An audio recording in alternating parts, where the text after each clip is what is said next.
All right, thank you, Steve. The track of the storm appears to be taking Hurricane Irene ashore in the Bridgeport-Stamford area just beyond Greenwich. And Greenwich is bracing for the landfall, staffing shelters in town. And we have Dan Warzoha, who's the emergency management coordinator, on the phone with us right now. Dan, first of all, thanks for talking with us. And how's everything going there? We know we're dealing with some heavy showers, but this thing hasn't even kicked in yet. Yeah, we're seeing a band of pretty heavy rainfall as we speak, but you're right. We haven't seen anything about what we're going to be seeing, and we're a little concerned for 12 hours from now when we see high tide here in Greenwich Harbor.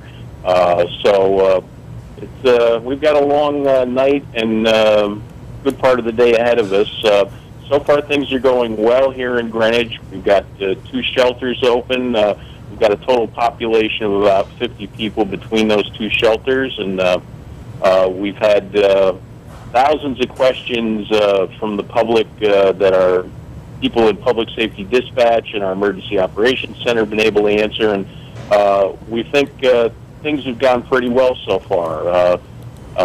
We're anticipating a lot of tree action, a lot of power down, and general disruption of life here, but so far so good.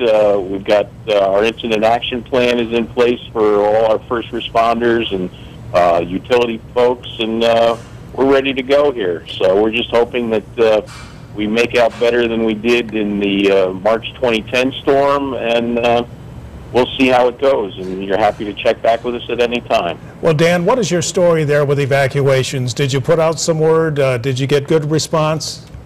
We declared a state of emergency last night at 6 o'clock with mandatory evacuation orders for 8 o'clock this morning.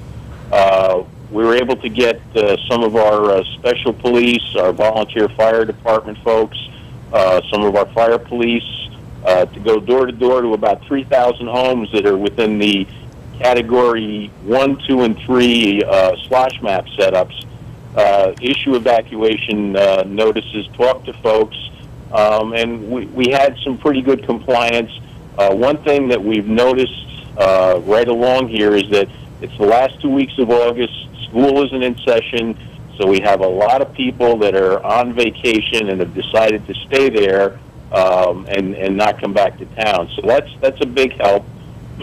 But we did have a lot of self-evacuation over the past 2 days. So which is a good thing that people are taking the precautions. Yeah, and so far it sounds like you've got a good story to tell, Dan. Well, thank you for joining us tonight.